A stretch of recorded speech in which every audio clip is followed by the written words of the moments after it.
আসসালামু আলাইকুম। হ্যালো বিয়ার, সবাই কেমন আছেন? আশা করছি সবাই ভালো আছেন। আজকে আমি আপনাদের মাঝে কিছু রাস্তার অগ্রাধিকার সম্পর্কে কথা বলবো। দেখুন, আমার পিছনে একটি সুন্দর হাইস গাড়ি। এমন একটি হাইস গাড়ি দেখলে অনেকের মনে আশা জাগে চালানোর জন্যে, অনেকের মনে স্বাদ জাগে যে এই গাড়িটা যদি একটু চালাতে পারতাম, এই গাড়িটা যদি একটু আরাম করে ঘুরে দেখতে পারতাম। অনেক সিনিয়র পরিবহন ট্রাকের ড্রাইভারদেরও কিন্তু এই গাড়িটার প্রতি একটা আকর্ষণ থাকে। তো আজকে সব কিছু মিলিয়ে কথা বলবো রাস্তার অগ্রাধিকার সম্পর্কে। রাস্তার অগ্রাধিকার সম্পর্কে কয়টা চালক জানেন?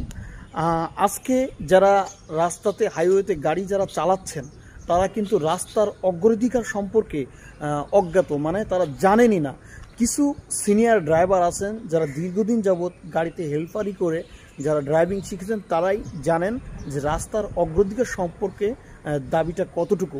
অগ্রাধিকার বলতে ধরেন একটি গাড়ি সোজা যাচ্ছে আর অন্য একটি গাড়ি ও ইউটার্ন নিতে পারে, অতএব এক রাস্তা থেকে অন্য রাস্তায় ঢুকবে, পরের রাস্তায় চেঞ্জ করতে পারে, মানে আপনি এক রাস্তা থেকে আরেক রাস্তায় ঢুকতে পারেন, রাস্তা চেঞ্জ করতে পারেন। তো এই ব্যক্তির কিন্তু রাস্তার অগ্রাধিকার সম্পর্কে রাস্তার অগ্রাধিকারটা তার কম। কেন কম? রানিং গাড়িটা তো রানিংয়ে, ও তো বের হয়ে যাবে, 1 সেকেন্ড সময় দিলে বের হয়ে যাবে। সোজা রাস্তার গাড়িটার অগ্রাধিকারটা বেশি, কারণ কি ওর একটু সময় পেলে গাড়িটা কিন্তু রানিংয়ে বের হয়ে যাবে। আর যে ব্যক্তি গাড়ি ইউটার্ন নেবেন, এক রাস্তা থেকে পরের রাস্তায় ঢুকবেন কি রাস্তা চেঞ্জ করবেন, তার কিন্তু রাস্তার অগ্রাধিকারটা কম। কেন কম? তার গাড়িটা তো গতি না, তার গাড়িটা তো ডানে বামে দেখে ঘোরাতে হবে। তাহলে আপনি হঠাৎ করে যদি ডান বাম খেয়াল না করে ঢুকিয়ে দেন, তাহলে কি হবে? যে ব্যক্তি রানিংয়ে আসতেছে ওই ব্যক্তির সাথে আপনার সংঘর্ষ লেগে যাবে, কারণ ওর সোজা রাস্তা, ওর অগ্রাধিকারটা বেশি। আর আপনি হয়তো ডানে ঘোরাবেন বামে ঘোরাবেন, এক রাস্তা থেকে পরের রাস্তায় ঢুকবেন, এটা করতে হলে আপনার সময় প্রয়োজন, ডানে বামে খেয়াল করে উঠতে হবে। তাই আপনার রাস্তার অগ্রাধিকারটা কম। আপনি আবার রাস্তার অগ্রাধিকার পাবেন কখন? গাড়িটা যখন স্ট্রেট সোজা চালাবেন, রানিং হয়ে যাবেন সে সময়। কিন্তু রাস্তার এই অগ্রাধিকার সম্পর্কে অধিকাংশ ড্রাইভাররা জানেন না যে রাস্তার অগ্রাধিকার কী। যারা ট্রেনিং থেকে যারা ড্রাইভিং শিখেন, ওদেরকে যদি বলা হয় যে এই গাড়িটার চাকাটা তুমি স্পেয়ার চাকাটা খুলবে, শুধুই স্পেয়ার চাকাটা খুলবে আর একটা সাইডে লাগাবে, আবার স্পেয়ার চাকাটা খুলে তুমি স্পেয়ার চাকার জায়গায় রেখে দিবে, ও তো পাখির মতো চুনা হাঁকবে। কারণ কি, ওকে তো জাস্ট গাড়ি চালানো শেখানো হয়েছে, কোনোভাবেই একটু স্টার্টও দিতে পারবে না ঠিক মতো যদি এই গাড়ির চাবিটা দেওয়া হয় ট্রেনিং প্রাপ্ত ছেলেদেরকে। তো ও আর রাস্তার অগ্রাধিকার সম্পর্কে কতটুকু জানবে? এমন হাজারো লাখো ড্রাইভার আজকে আমাদের হাইওয়েতে এই ঢাকা সিটি শহরে চলছে, তারা এইভাবে গাড়ি চালাচ্ছে আর দুর্ঘটনা ঘটছে।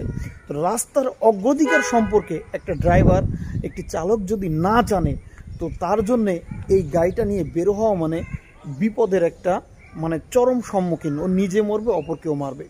আর বিআরটিএর যেসব লাইসেন্সের পরীক্ষাগুলো হয়, ওটা হলো সতর্কবাণী করা হয়, কিন্তু মূল ওষুধ দেওয়া হয় না।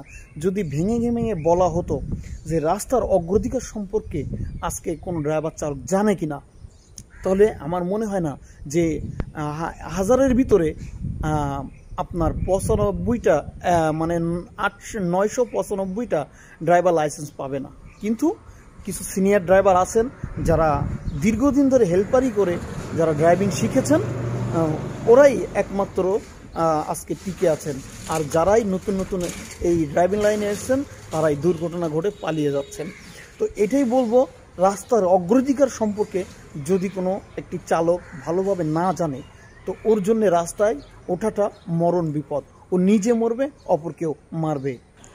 আর একটি মেসেজ দিতে চাই প্রতিটা গাড়ির মালিকদেরকে, যে আপনার ড্রাইভারের হেল্পারের কষ্টের শ্রমের মূল্য আপনি দিয়ে দিবেন, দিয়ে আপনি তাকে পরিপূর্ণ বুঝিয়ে দিবেন। না হলে তার যে শ্রমের কষ্টের মূল্য যদি সে না পায়, তার ভিতরে যদি ব্যথা থাকে, তার মাথায় যদি এই টেনশন থাকে যে আমার হক আমি পাই নাই, তাতে ক্ষতি হবে কিন্তু গাড়ি মালিক আপনারই ভাই। একটা ডিউটি পাবলিক সার্জেন্টের গুতা খেয়ে ড্রাইভার হেল্পারে করে, তাই তাদের কেন পরিপূর্ণ শ্রমের মূল্যটা দেওয়া হবে না? এই জন্যই তো ড্রাইভার হেল্পারের মনে ব্যথা থাকে। ড্রাইভার হেল্পার শ্রমের মূল্য না পেলে আপনার গাড়িরই ক্ষতি হতে পারে। তাই আবারও বলছি, রাস্তার অগ্রাধিকার সম্পর্কে প্রতিটা চালককে জানতে হবে। সবাই ভালো থাকবেন, সুস্থ থাকবেন। রাস্তার শুভকামনা সবার জন্যে। আল্লাহ হাফেজ। আমিন।